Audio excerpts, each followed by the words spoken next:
నమస్తే. ప్రధాని మోడీ 79వ స్వతంత్ర దినోత్సవ వేడుకల సందర్భంగా ఆర్ఎస్ఎస్ ను పోగొట్టడంపై కాంగ్రెస్ నేతలు ఫైర్ అవుతున్నారు. ప్రధాని మోడీపై వ్యాఖ్యల తర్వాత కర్ణాటక కాంగ్రెస్ నేత బికే హరిప్రసాద్ ఇప్పుడు ఆర్ఎస్ఎస్ ను ఇండియన్ తాలిబాన్ అంటూ విమర్శలు గుప్పించారు. దీనిపై బీజేపీ కూడా అదే స్థాయిలో ఎదురుదాడి చేసింది. దేశభక్తి లేకపోవడం, యోధుల్ని తిరస్కరించడమే కాంగ్రెస్ స్వభావం అని కౌంటర్ ఇచ్చింది. వాళ్లు దేశభక్తి గల సంస్థలను విస్మరించి పీఎఫ్ఐ, సిమి వంటి నిషేధిత సంస్థలను ప్రశంసిస్తారని బీజేపీ విమర్శలు గుప్పించింది.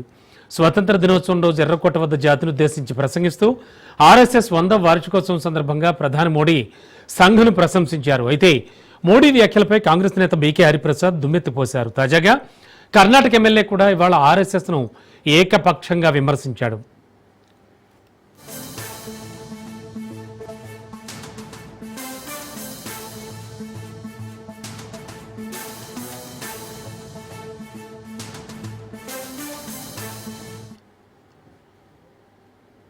ఆర్ఎస్ఎస్ దేశ శాంతిని నాశనం చేయడానికి ప్రయత్నిస్తోందని, తాలిబాన్లు మాత్రమే ఆర్ఎస్ఎస్తో పోల్చదగిన వారిని, అందుకే ఆర్ఎస్ఎస్ ఇండియన్ తాలిబాన్ అంటూ ప్రభుత్వం ప్రశంసల జల్లు కురిపించిందన్నారు కర్ణాటక ఎమ్మెల్యే. స్వతంత్ర పోరాటంలో ఈ సంఘ్ పాత్రను కూడా హరిప్రసాద్ ప్రశ్నించారు. ఆర్ఎస్ఎస్ ఒక రిజిస్టర్ సంస్థ కాదని, అయినప్పటికీ వాళ్లకు అసలు అంత డబ్బు ఎలా వస్తోందని ప్రశ్నించారు. కర్ణాటక కాంగ్రెస్ నాయకుల ఆలోచనలు ఆశ్చర్యంగా ఉన్నాయని, దేశ చరిత్రను మర్చిపోయేలా చేసిన ఆర్ఎస్ఎస్ను మాస్టర్లుగా కీర్తించి భారతదేశ చరిత్రను తిరిగి రాయడానికి ప్రయత్నిస్తున్నారని కాంగ్రెస్ ఆరోపిస్తోంది.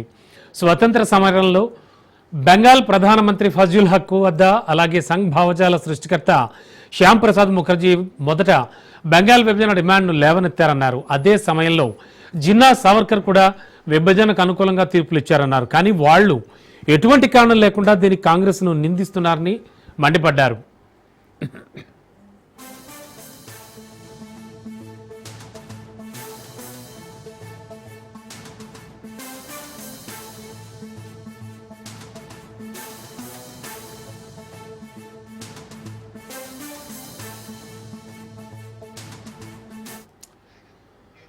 ఈ మొత్తం వ్యవహారంపై బీజేపీ అధికార ప్రతినిధి షహజాద్ పూనావాలా హాట్ కామెంట్స్ చేశారు.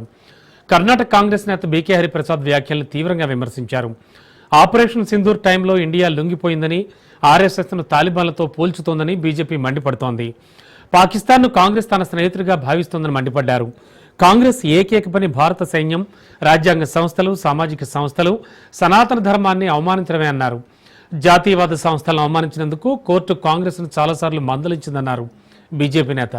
ఒకప్పుడు మహాత్మా గాంధీ, జయప్రకాష్ నారాయణ వంటి నాయకులు ఆర్ఎస్ఎస్ను ప్రశంసించారు. ప్రణబ్ ముఖర్జీ వంటి సీనియర్ కాంగ్రెస్ నాయకులు ఆర్ఎస్ఎస్ ప్రధాన కార్యాలయాన్ని సైతం సందర్శించారని బీజేపీ నేతలు అంటున్నారు. మరి అలాంటిది ఇప్పుడు కాంగ్రెస్ నేతలు ఆర్ఎస్ఎస్లో తాలిబాన్ నీడను చూస్తున్నారని బీజేపీ నేతలు ఆరోపిస్తున్నారు. మరోవైపు తాలిబాన్ మనస్తత్వం కాంగ్రెస్ మనస్తత్వంలోకి ప్రవేశించిందా అంటూ ప్రశ్నించారు బీజేపీ నేత షహజాద్ పూనావాలా.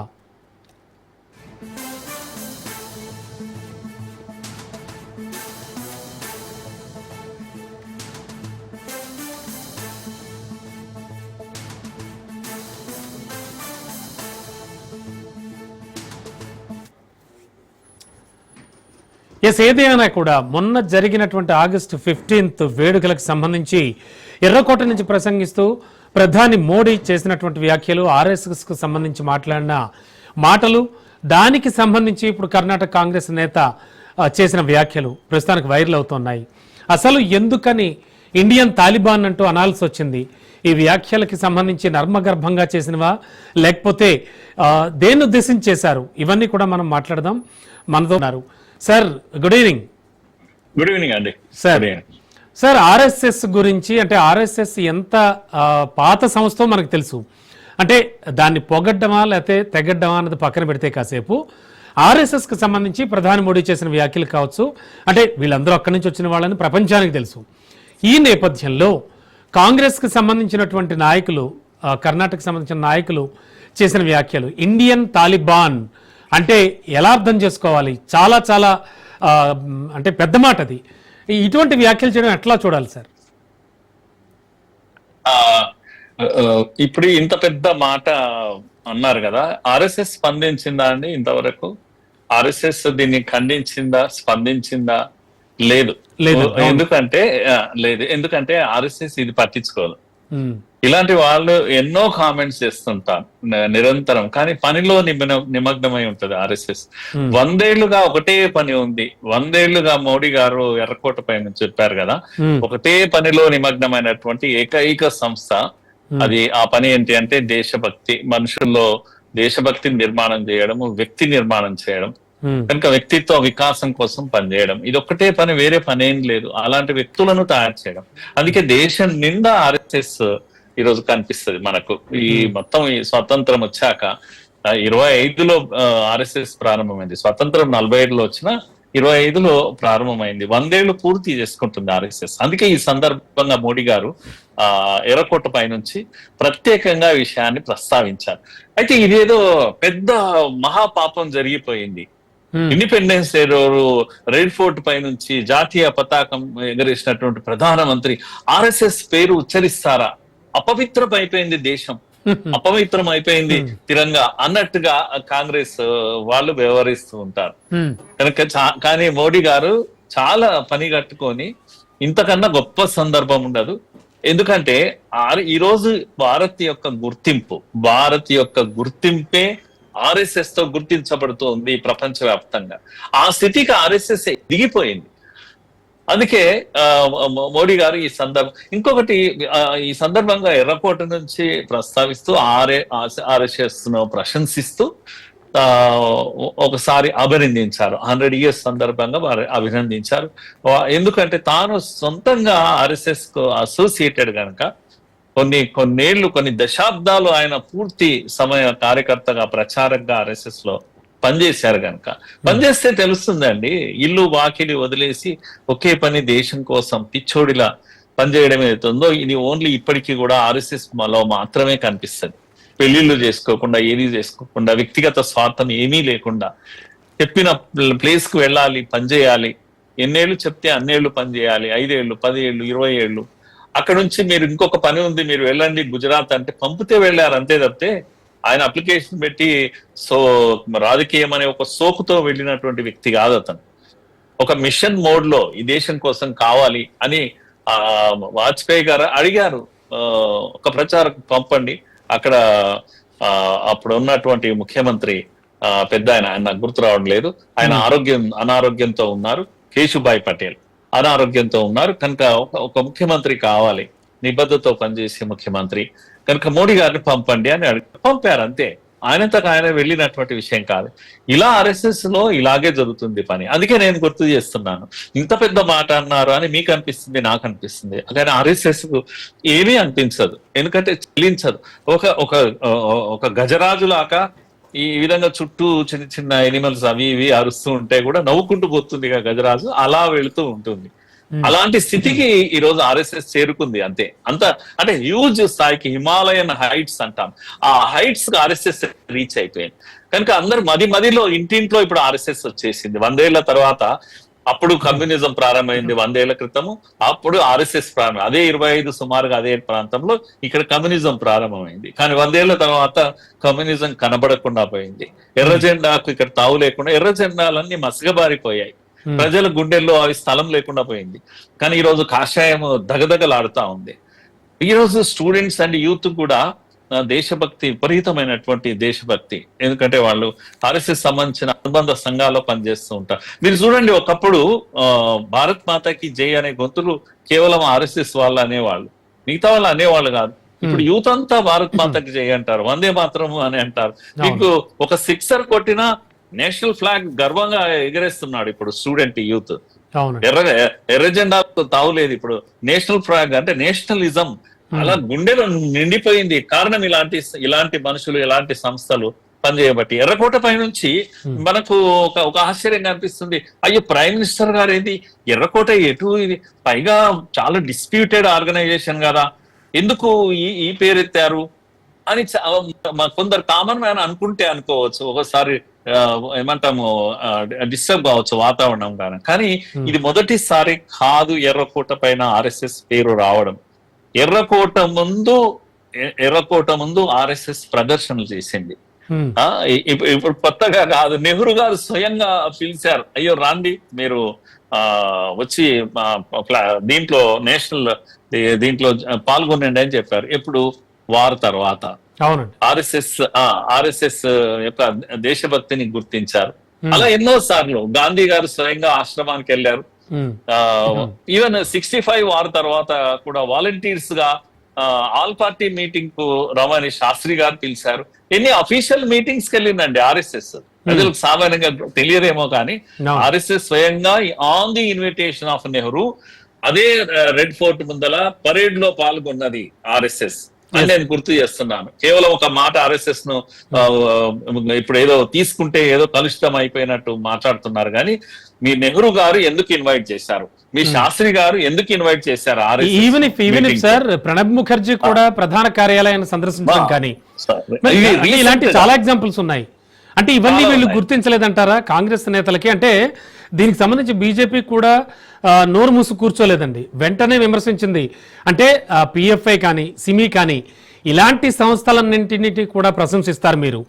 బట్ బీజేపీ ఇప్పుడు ప్రధాని మోడీ చేసినటువంటి ప్రసంగాన్ని మీరు తప్పుపడుతున్నారు అని చెప్పేసి కూడా, అంటే బీజేపీ అంతే ధీటుగా సమాధానం ఇచ్చింది సార్.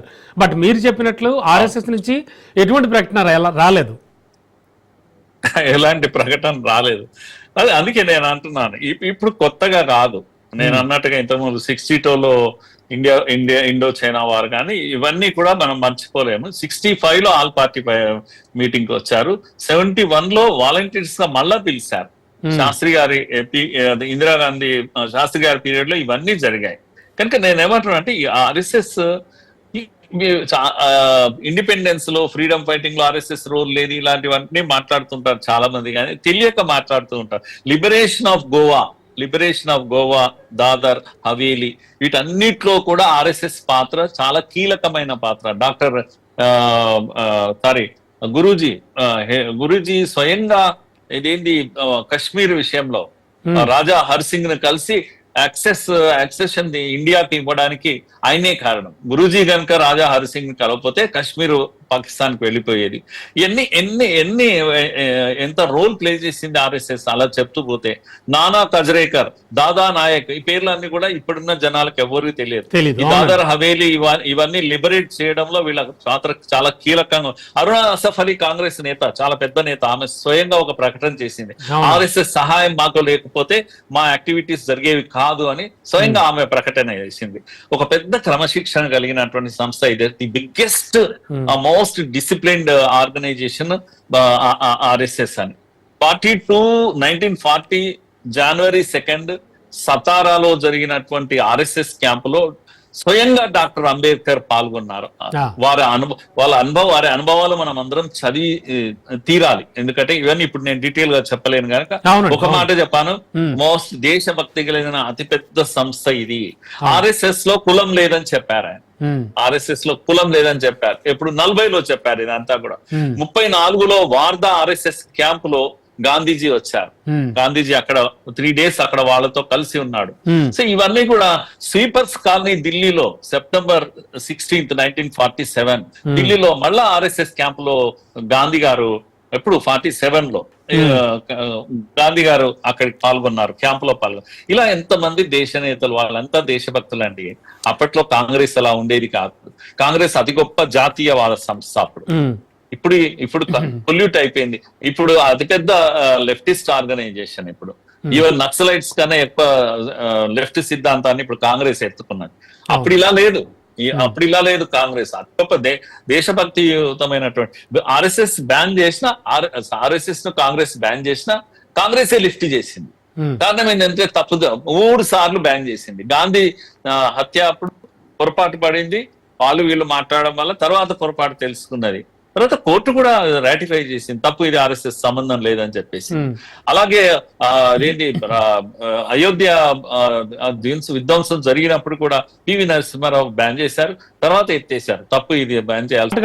ఇన్ని ఎగ్జాంపుల్స్ ఉన్నప్పటికీ, అంత సీనియర్ నేతలు అయినప్పటికీ కూడా కాంగ్రెస్ కి సంబంధించినటువంటి నేతలంతా కూడా ఇప్పుడు విమర్శించినటువంటి బీకే హరిప్రసాద్ కావచ్చు, ఈయన కూడా సీనియర్ లాగే కనిపిస్తున్నారు. అండ్ అంటే వీళ్ళు ఆర్ఎస్ఎస్ ని ఒక రిజిస్టర్ సంస్థ కాదంటున్నారు. అండ్ అసలు అంత డబ్బు వాళ్ళకి ఎలా వస్తుందని అడుగుతున్నారు. అంటే ఇవన్నీ ఎందుకని ఇప్పుడు ఇంత సెన్సేషన్ చేస్తున్నారు వీళ్ళు? ఇది చాలా మంచి ప్రశ్న అడిగాడు హరిప్రసాద్. తెలుసో తెలియక అడిగారు ఆర్ఎస్ఎస్ కు డబ్బులు ఎక్కడ వస్తాయని. ఆర్ఎస్ఎస్ అంటే రాష్ట్రీయ స్వయం సేవక్ సంఘ్. అవునండి. స్వయంగా ఎవరితో ఒత్తిడితో కాదు, ఎవరు ప్రేరేపిస్తే లేదు, ఎవరు డబ్బుల కోసం ఆర్ఎస్ఎస్ పనిచేయరు. స్వయం సేవ అనేవాడు ఏడాదిలో ఒకసారి తన మన సమర్పణ అని అంటాం. ఆర్ఎస్ఎస్ లో ఇది ప్రాక్టీస్ లో ఉంది కనుక ఒక దినం గురు పూజోత్సవం దేశమంతా జరుగుతుంది. గురు పూజ, గురు పౌర్ణమి. ఆ రోజు దేశమంతా కూడా స్వయం సేవకులు ఎప్పుడూ పోకపోయినా, శాఖ ఈ మధ్య కాలంలో వెళ్ళకపోయినా ఆ రోజు తప్పకుండా వెళ్తారు. ఒక స్పెషల్ ఇన్విటేషన్ కూడా వస్తుంది, అయ్యా గురు పూజోత్సవం ఉంది ఈ రోజు అని. కనుక నేను ఉదాహరణకు నేను ఒక 40 ఏళ్లుగా ఆర్ఎస్ఎస్ కార్యకర్తను. 40 ఏళ్లుగా ఆర్ఎస్ఎస్ కార్యకర్త. నేను స్టూడెంట్ హుడ్ ఉన్నప్పటి నుంచి నేను కార్యకర్తను. అప్పట్లో నాకు జీతం ఉండేది కాదు. నేను ఏదో ₹2, ₹5 కూడా శాఖలో వెళ్ళి పెట్టేవాడిని గురు పూజోత్సవంలో. ఒక కవర్ లో పెట్టేసి వాళ్ళు అడగరు ఎంత అని, ఏమీ అడగరు. నేనే స్వయంగా వెళ్ళేవాడిని, శాఖకు వెళ్ళి పెట్టేవాడిని. ఈ రోజు కూడా అది కంటిన్యూ చేస్తాను. 40 ఏళ్లుగా నేను ఆ పనిలో ఉన్నాను. ఈ రోజు కూడా అందరం కూడా మేము 10% పెడతాం. 10% మా ఇన్కమ్ లో పెడతాం. మేము చెప్తున్నాం కదా, కవర్ లో పెడతాము, సమర్పణ చేసి వస్తాం. దాంతో మా శాఖలు నడుస్తాయి, దాంతో మా సంఘం నడుస్తుంది. ఇలా లక్షలాది మంది కార్యకర్తలు తమ ఎలాంటి స్వార్థం లేకుండా నిస్వార్థంగా దేశం కోసం. మాట్లాడడం చాలా హ్యాపీగా ఉంది నాకు. మీరు చాలా కోటీశ్వర్లు అయినప్పటికీ కూడా, మీరు చాలా పెద్ద కోటీశ్వర్లు, ఆర్ఎస్ఎస్ అంటే మీకు సింపతి ఉన్నప్పటికీ కూడా మీరు గురు పూజోత్సవం ఉంటుందని ఇలా మీరు శాఖలో వచ్చి ఏదైనా మీరు సమర్పణ చేయాలనుకుంటే చేయొచ్చు. అంటే నేను ఇస్తానయా, రండి, ఇంటికి రండి, నేను 10 లక్షలు ఇస్తాను అని అంటే కూడా వెళ్ళరు, తీసుకోరు. మీరు శాఖకు రావాల్సిందే, ధ్వజానికి ప్రణామం చేయాల్సిందే, సమర్పణ చేయాల్సిందే. అలా అయితే రాండి, పర్వాలేదు, మీకు వీలు కాకపోతే ఏం పర్వాలేదు అని అంటారు. మీరు మీ ఆశీస్సులు మాతో ఉంటే చాలు, మీరు రావాల్సిన పని లేదు అని. మీరు పెద్దవాళ్ళు కదా, రాలేకపోతే పర్వాలేదు అంటారు.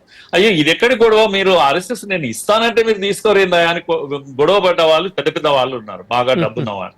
కనుక డబ్బు ప్రధానం కాదు, మీ ప్రేమనే ప్రధానం. కనుక మీరు శాఖకు రావాలి అనేది మాకు చాలా ముఖ్యమైనటువంటి విషయం. ఇలా చాలా మంది వచ్చిన వాళ్ళు ఉన్నారండి, నేను ఈ రోజు మీకు చెప్తున్నాను. కనుక ఆయన అడిగిన ప్రశ్న చాలా మంచిది.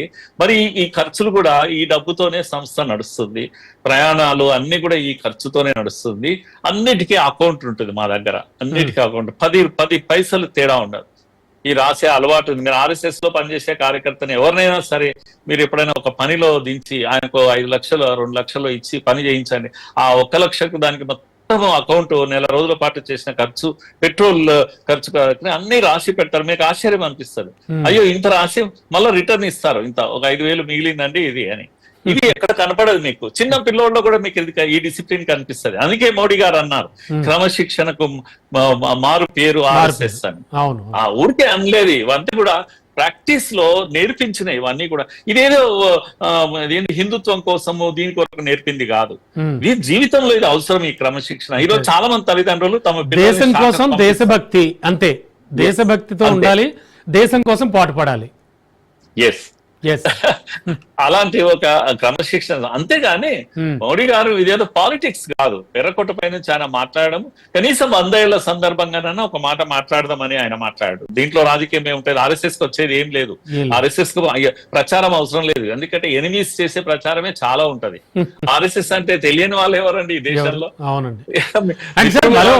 అంటే మరో కీలకమైనటువంటి వ్యాఖ్య, ఆర్ఎస్ఎస్ అయితే దేశ శాంతిని నాశనం చేయడానికి ప్రయత్నిస్తోందట. కేవలం తాలిబాన్లు మాత్రమే, అంటే వాళ్ళు మాత్రమే ఆర్ఎస్ఎస్ తో పోల్చదగిన వాళ్ళట. అంటే ఆయన వ్యాఖ్యలు చూడండి ఎట్లా ఉన్నాయో. అందుకే ఆర్ఎస్ఎస్ ని ఇండియన్ తాలిబాన్ అంటున్నాం. అది తాలిబాన్ మనస్తత్వం. ఆ మనస్తత్వం అలా మాట్లాడిస్తుంది ఆయనతోటి. 8,300 శాఖలు ఉన్నాయండి ఈ దేశంలో. పొద్దున్నే లేస్తే ఇన్ని ప్లేసెస్ లో 8,300 ప్లేసెస్ లో పొద్దున్నే 1 గంట పాటు మినిమం ప్రతి శాఖలో మినిమం 15-20 ఉంటారు. కొన్ని దగ్గర 100 ఉంటారు, కొన్ని దగ్గర ఎక్కువ ఉంటారు. ఇలా దేశం అంతా కూడా ఎన్ని లక్షల మంది ప్రతిరోజు వెళ్ళి ఒక గంట అక్కడ గడిపి చేసి వచ్చే పని ఏంటి అంటే స్వయం సేవకులు ప్రతిరోజు నిర్మాణం అవుతారు. మహిళలు సేవికా సమితి 4000 స్థలాల్లో సేవికా సమితి యాక్టివిటీస్ ఉంటాయి. వనవాసి యాక్టివిటీ ఉంటుందండి, చాలా మందికి తెలియదు. మీరు పాడేరు అడవుల్లో లేకపోతే అంబూజ్గడ్ అన్నారు కదా, మీరు అక్కడ అంతటగా వెళ్ళండి. అక్కడంతా కూడా ప్రచారకులు పనిచేస్తూ ఉంటారు. ఎంతో మంది ఆ ప్లేసెస్ లో వెళ్ళి గిరిజనుల కోసం, ఆదివాసీల కోసం వనవాసి కళ్యాణ ఆశ్రమం పనిచేస్తుంది. విశ్వ హిందూ పరిషత్ మీరు విని ఉంటారు. ఈ దేశంలో మొదటిసారి విహెచ్పి మొదటిసారి నొమాడిక్ పీపుల్ అనే వాళ్ళు ఉన్నారు. వాళ్ళ కొరకు ఏ సంస్థ పనిచేయలేదు ఈ దేశంలో ఇంతవరకు. ఒక ఆర్ఎస్ఎస్ నొమాడిక్ అంటే ఈ వీళ్ళు ఏమంటారు, సంచార జాతుల వాళ్ళు. 10 కోట్ల మంది ఉన్నారండి. 10 కోట్ల మంది కొరకు ఒక సంస్థ నడిపిస్తుంది ఆర్ఎస్ఎస్. కేవలం వాళ్ళ కొరకు నడిపిస్తుంది. ఇప్పుడు వాళ్ళను స్టేబుల్ గా ఒక దగ్గర ఉండేటట్టు, వాళ్ళకి ఆధార్ కార్డు ఇచ్చేటట్టుగా ప్రభుత్వం వైపు నుంచి మొదటిసారి, అందుకే 2019లో అనుకుంటాను మోడీ గవర్నమెంట్ దీనికి ఇది చేసింది, వాళ్ళకు బోర్డు ఏర్పాటు చేసింది, వెల్ఫేర్ బోర్డు. నొమాడిక్స్ ను గుర్తించింది మొదటిసారి ఈ దేశంలో. ఈ ఎక్కడ ఉన్నారని ఈ సేవా కార్యక్రమాలు, ఎన్ని ప్రాజెక్ట్స్ ఉన్నాయి, లక్షల ప్రాజెక్ట్స్ ఒక సేవా భారతి ఆధ్వర్యంలో నడుస్తుంటాయి. ఎవరికి తెలుసండి ఇవన్నీ నిశ్శబ్దంగా జరిగే ఉద్యమం ఇదంతా కూడా. RSS is not an organisation, it is a movement. ప్రతి నిత్యము కొన్ని లక్షల మంది ఏమంటారు నిస్వార్థంగా సమాజం కోసం పనిచేస్తూ ఉంటారు, సేవా కార్యక్రమంలో పనిచేస్తూ ఉంటారు. ఏమవసరం ఈ రాజకీయాలతో ఆర్ఎస్ఎస్ కు పనేముంది, వ్యక్తులను నిర్మాణం చేస్తూ ఉంది. అందుకే మోహన్ భగవత్ కూడా ఒకసారి మీరు వీడియోలో అక్కడక్కడ విని ఉంటారు, ఆర్ఎస్ఎస్ లో పనిచేస్తే నాకేమొస్తుంది అని ఎవరన్నా అడిగితే చాలా పొరపాటు చేసినట్టే. ఎందుకంటే మీకు ఏమీ రాదు, పైనుంచి మీకు అంతా పోతుంది, నష్టపోతారు, మీరు సమయం వేస్ట్ అవుతుంది, మీ డబ్బులు వేస్ట్ అవుతాయి ఆర్ఎస్ఎస్ లో పనిచేయడం వల్ల. కనుక ఆర్ఎస్ఎస్ లో పనిచేస్తే నష్టమే గాని లాభం లేదు. కనుక నష్టానికి ప్రిపేర్ అయితే రండి పనిచేయండి అని ఇంత గట్టిగా పబ్లిక్ గా ఆయన పిలుపునిస్తారు స్వయం సేవకులకు. ఇది నిజం. ఇది నిజం. పని చేయడం వల్ల మీరు ఆర్థికంగా కొంత నష్టపోతారు. నేను 30 ఏళ్ల నుంచి నేను టూర్ చేస్తున్నానండి, దేశమంతా పర్యటన చేస్తాను. చాలా మంది తెలియక అడుగుతూ ఉంటారు, అవునండి మీరు ఫ్లైట్ లో కూడా పోతుంటారు కదా బాగా అటు ఇటు, మరి ఇవన్నీ డబ్బులు ఆర్గనైజేషన్ ఇస్తుందా అని. ఇవ్వదు అని చెప్పాను. ఇవ్వదా అని అంటారు. మరి ఇవన్నీ డబ్బులు అంటే పెట్టుకుంటాను, నాకు సొంతంగా పెట్టుకుంటా. నా టైం కాస్త మిగిలాలంటే నేను ఏం చేయాలి, 1 గంటలో ఫ్లైట్ లో ప్రయాణం చేయాలి, లేదు డబ్బు మిగిలాలంటే నేను ట్రైన్ లో ప్రయాణం చేయాలి. కానీ ప్రయాణం చేయడం తప్పదు నాకు, నేను ప్రయాణం పని చేయక తప్పదు. దాని కొరకు డబ్బు ఖర్చు పెట్టుకుంటానా, టైం ఖర్చు పెట్టుకుంటానా, నేను సమయం ఇస్తాను, పనిచేస్తాను. ప్రతి కార్యకర్త ఇంతే, నా గురించి అని నేను చెప్పలేను. స్వయం సేవక్ అనేవాళ్ళు ఇలా పనిచేస్తూనే ఉంటారు, నిరంతరంగా పనిచేస్తారు, నిశ్శబ్దంగా పనిచేస్తారు. కనుక ఇది చాలా మంది తెలుసు, చాలా మందికి తెలియదు. దుష్ప్రచారం మాత్రం నిరంతరం జరుగుతూ ఉంటుంది. బురద జల్లే కార్యక్రమం జరిగింది. అంటే సార్ చర్చించినట్టుగానే ఒకప్పుడు మహాత్మా గాంధీ కానీ జయప్రకాష్ నారాయణ వంటి ప్రముఖులు నాయకులు ఆర్ఎస్ఎస్ ను ప్రశంసించడం జరిగింది సార్. అండ్ ప్రణబ్ ముఖర్జీ కూడా మనం ఇంతకుముందు కూడా చర్చించామండి. ఆర్ఎస్ఎస్ ప్రధాన కార్యాలయాన్ని సందర్శించడం అంటే ఇవన్నీ కూడా బీజేపీ నేతలు వీళ్ళందరికీ ఇప్పుడు గుర్తు చేస్తున్నారు. అంటే మనం అనుకున్నట్టుగానే ఇప్పుడు ఈ బీకే హరిప్రసాద్ అన్న ఆయన కూడా చూడడానికి సీనియర్ లాగే ఉన్నారు. అంటే వీళ్ళెవరికి తెలియవా ఇవన్నీ, కావాలని బురద చల్లడమా, లేకపోతే ఇప్పుడు ఇన్ని లక్షల మంది, ఎంతో మంది కోట్ల మంది మెంబర్షిప్ ఉన్నటువంటి ఆర్ఎస్ఎస్ వాళ్ళకి అండ్ ఈ బీజేపీ వాళ్ళకి వీళ్ళు ఇప్పుడు కొత్తగా వచ్చి చెప్పేది ఏంటి, అసలు వీళ్ళకి ఏం తెలుసు అని చెప్తున్నారు? ఎందుకని ఈ మాటలు మాట్లాడడం? అంటే ఒకసారి మోడీ గారు అక్కడి నుంచి మాట్లాడంగానే ప్రజల్లో మళ్ళీ ఎక్కడ ఇది మైండ్ లో నిలబడిపోతుందో వెంటనే డిస్టర్బ్ చేయాలి అంతే. ఆ ఒక్క ఉద్దేశంతోనే వీళ్ళు ఉద్దేశపూర్వకంగా పని కట్టుకొని కొన్ని ఈ వర్డ్స్ తాలిబాన్లు ఇలాంటివన్నీ కాయిన్ చేసి అలా వదులుతూ ఉంటారు. కొద్దిగా మైండ్ న్యూట్రల్ గా ఉండే వాళ్ళను డిస్టర్బ్ చేయడానికి, న్యూట్రల్ గా ఉండే వాళ్ళు వెంటనే అట్రాక్ట్ కాకుండా ఉండడానికి పొలిటికల్ గా ఏదో అడ్డుకోవాలని చూస్తారు. కానీ రాజకీయాలతో సంబంధం లేదు ఆర్ఎస్ఎస్ కు. రిపీటెడ్ గా చెప్తుంది ఆర్ఎస్ఎస్ ప్రేరణ పొంది రాజకీయాల్లో పనిచేసే వాళ్ళు ఎక్కువ మంది బీజేపీలో ఉన్నారు. అంతేగాని బీజేపీ పొలిటికల్ ఆర్గనైజేషన్, ఆర్ఎస్ఎస్ అనేది సామాజిక సంస్థ. ఇది కశ్మీర్ నుంచి కన్యాకుమారి. శ్యామ్ ప్రసాద్ ముఖర్జీ మొదటిసారి కశ్మీర్ వెళ్ళి కశ్మీర్ లో 2 రాజ్యాంగాలు, 2 నినాదాలు, 2 పతాకాలు ఇవి నడవవు, దో నిషాన్ దో ఇది అని చెప్పేసి వద్దని చెప్పేసి ఆయన ఎప్పుడైతే అక్కడికి వెళ్ళారో అక్కడ హత్యకు గురయ్యాడు ఆయన. అప్పటి నుంచి బలిదానాలు మొదలయ్యాయి. ఆర్ఎస్ఎస్ యొక్క స్వయం సేవకులు ఆయన ఒక్కడే పండిత్ దీన్ దయాల్జీ రైల్లో చంపేసి అలా పడేశారు. నెహ్రూ పీరియడ్ లో ఇవన్నీ జరిగాయి. ఎన్ని అకృత్యాలు జరిగాయి, ఎంతమంది బలిదానాలు చేశారు. ఇది కేరళలో కొన్ని వందల మంది ఊచకోత కోసి పంపా నదిలో వేశారు కార్యకర్తలను. కల్కట్టాలో, బెంగాల్లో ఎంతమంది కమ్యూనిస్టులు పరిపాలన ఉన్నప్పుడు చాలా మందిని చెప్పారు. ఈవెన్ మమతా ఇప్పుడు కూడా నడుపుతుంది. ఇక్కడ నక్సలైట్లు ఇప్పటికి చంపేస్తున్నారు ఆర్ఎస్ఎస్ కార్యకర్తలను. సుమారుగా 60-70 మంది ఈ తెలంగాణ, ఆంధ్రప్రదేశ్ లో చనిపోయారు. ఊచకోత కోసారండి ఎంతమంది కార్యకర్తలను, గొప్ప కార్యకర్తలను. గోల్డ్ మెడలిస్ట్ కృష్ణవర్ధన్ రెడ్డి, నేను చెప్పాలంటే పేర్లు అన్ని ఎన్నో చెప్పగలను. అంటే ఇలాంటి పేర్లు చెప్తూ అందరూ ఈవెన్ నార్త్ ఈస్ట్ కు వెళ్లి ప్రచారకులుగా వెళ్లి అక్కడ హత్య గావించబడ్డ వాళ్ళు ఎంతో మంది ఉన్నారు. కొన్ని వందల పేర్లు ఉన్నాయి ఇలాంటివి చెప్పాలంటే. కనుక కేవలము సేవ ఇది పనిచేస్తారు వస్తారు అని కాదు, ప్రాణ త్యాగం చేస్తున్నారు ఆర్ఎస్ఎస్ వాళ్ళు ఈ దేశం కోసం. బలిదానాల చరిత్ర ఉంది, చాలా పెద్ద చరిత్ర ఆర్ఎస్ఎస్. అవునండి, అందుకే సార్, అందుకే బీజేపీ నేత షహజాద్ పూనావాలా కూడా చేసిన వ్యాఖ్యలు మీరు చూసుంటారు. తాలిబాన్ మనస్తత్వం కాంగ్రెస్ లో కానీ ప్రవేశించిందా, అందుకే వాళ్ళు ఈ మాటని మాకు తిప్పంటున్నారా అని కూడా అన్నారు ఆయన.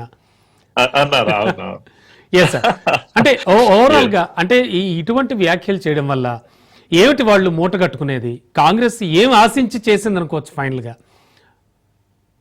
కాంగ్రెస్ ఎప్పుడో తప్పుదారి పట్టిందండి. ముఖ్యంగా అంటే ఇందిరాగాంధీ గారు సరే, వారు ఉన్నంత వరకు వాళ్ళు సరే డైనెస్టీ రూల్ ఇదంతా మనము అంటుంటాము, మాట్లాడుతుంటాము. నెహ్రూ, ఇందిరాగాంధీ వీళ్ళంతా పర్వాలేదు, రాజీవ్ గాంధీ వరకు కూడా పర్వాలేదు, వాళ్ళు నేషనలిస్ట్ గానే ఉన్నారు. ఏది ఉన్నప్పటికీ కూడా అవినీతి, అక్రమాల ఆరోపణలు ఎన్ని ఉన్నా ఇందిరాగాంధీ సమయంలో ఇదంతా కూడా బోఫోర్స్ లాంటివి రాజీవ్ గాంధీకి ఉన్నప్పటికీ కూడా వాళ్ళు దేశ వ్యతిరేకమైనటువంటి, దేశ ద్రోహం సంబంధించినటువంటి ఆలోచన ఎన్నడూ చేయలేదు.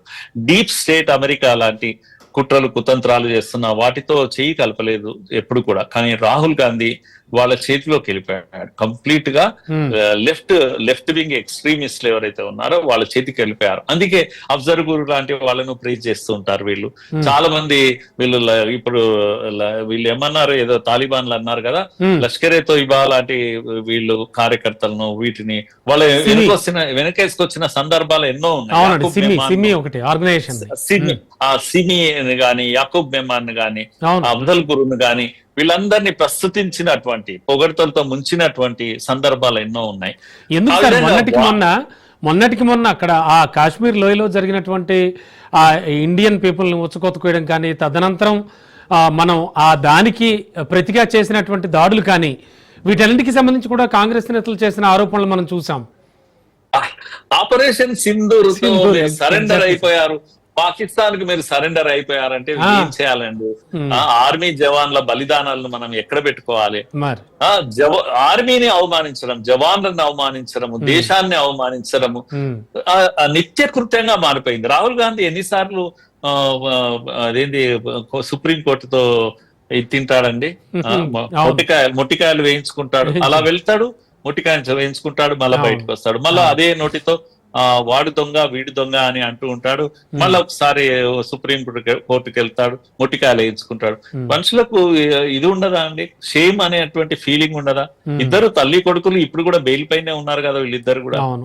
కనుక వాళ్ళ గురించి ఎందుకు మాట్లాడాలి ఇప్పుడు ఈ సందర్భంగా? గానీ అంటే కాంగ్రెస్ పార్టీ నా బాధ అంతా ఏంటంటే, ఎంత నేపథ్యం, ఎంత హెరిటేజ్ ఉన్నట్టు, తిలక్ మహాశయుడు, సర్దార్ పటేల్ ఇలాంటి మహాశైలు చేతిలో నడిచినటువంటి. అదే సార్, ఇప్పుడు ఈ ఆర్గనైజేషన్స్ కానీ, అంటే ఆర్ఎస్ఎస్ తీసుకోండి, కాంగ్రెస్, బీజేపీ, ఇవన్నీ కూడా భారతీయ జనతా పార్టీగా బీజేపీ అప్పట్లో వీళ్ళందరూ కూడా సమకాలీన రాజకీయ నేతలు, సమకాలీన సంస్థలే ఇవన్నీ కూడా. అయినప్పటికీ కూడా ఆ సంస్థల్ని విమర్శించడానికి అసలు ఎందుకు అంత ఆలోచన, అంత కుహన ఆలోచనలు ఎందుకు వీళ్ళకి? అసలు ఏం ఆశిస్తున్నారు వీళ్ళు ఫైనల్ గా? ఒకటి ఏంటంటే, అలా అయితేనే ఒక బ్యాంక్, ఓటు బ్యాంక్, ముస్లిం ఓటు బ్యాంక్ మాతో ఉంటుంది అనేది ఒక్కటే వాళ్ళ కోరిక. కనుక నేనేమంటున్నాను అంటే, అది తప్పుడు చర్య. ముస్లింలు మీరు ప్రాపర్ గా ట్రీట్ చేస్తే వాళ్ళు దేశభక్తులు అవుతారండి. ఎందుకు వాళ్ళని అలా అనుకోవాలి? వాళ్ళకి ప్రాపర్ గా మీరు గైడ్ చేస్తే, మీరు మిస్గైడ్ చేయొద్దు. వాళ్ళ దేశ చరిత్రను, మన దేశ చరిత్ర, వాళ్ళు కూడా మన నుంచే కదా, మతం మారినా కూడా మన వాళ్ళే కదా, ఈ మధ్యలో పుట్టినట్టు. మన దేశంలో మనతో పాటు ఉంటున్న వాళ్ళు కాబట్టి మన వాళ్ళే, అంతే. ఎస్ సార్, అంతే. correct. ఈ మంచి మాట మట్టిలో చెప్పారు. ఈ మట్టిలో పుట్టినటువంటి వాళ్ళు కదా. మతం మారితే ఏమవుతుంది? దైవం మారుతుంది. 30 దేవుడు ఇంకొక దేవుడు అల్లా. మ్మ్. ఇంకా సమస్య అది కాదు. వీళ్ళు ఎంతసేపు అదిగో బంగ్లాదేశ్ చొరబాటుదారులు, రోహింగ్యాలు, వాళ్ళు వీళ్ళు ఎంతమంది వస్తే వాళ్ళని కాపాడుకుందాం, Yes, sir. వాళ్ళే మా vote bank. Hindu vote bank లేకపోయినా పర్వాలేదు, సనాతనాన్ని తిట్టిపోయాలి, దోమలు ఈగలు పురుగులతో పోల్చాలి సనాతనాన్ని. ఎంత బరి తెగించి అవును, చేస్తున్నారు. ఇది హిందూ దేశం, ఎంత Yes, sir. కాలం Yes, sir. హిందువుల దేశం ఇది. సార్ 90 ఏదైనా శాతం కూడా మీరు హిందువులు. 40 ఏళ్ల నుంచి కూడా ఆర్ఎస్ఎస్ కార్యకర్తగా ఉన్నా అన్నారు. అండ్ ఇన్ఫాక్ట్ మీ గురించి పూర్తిగా తెలియదు నాకు, బట్ ఎనివే చాలా హ్యాపీగా ఉంది. మీరు చాలా ప్రాక్టికల్గా చాలా చక్కగా విశ్లేషణ అందించారు సార్. ఏదైనా కూడా మీరు చెప్పినటువంటి ఒక పాయింట్ మాత్రం చాలా చాలా కీలకమైన పాయింట్ చెప్పారు. ఆర్ఎస్ఎస్ స్పందించలేదు చూసారా రమణ గారు అన్నారు స్టార్ట్ చేసిన వెంటనే. ఎగ్జాక్ట్లీ సార్, ఏనుగు తన దారి తాను వెళ్ళిపోతూ ఉంటుంది, కుక్కలు ఎన్నైనా మరుగుతాయి. Yes sir, thank you sir. మరోసారి మళ్ళీ డిస్కషన్లో కలుద్దాం. థ్యాంక్ యూ సో మచ్ అండి. సో ఇది ఇవాళ ప్రత్యేక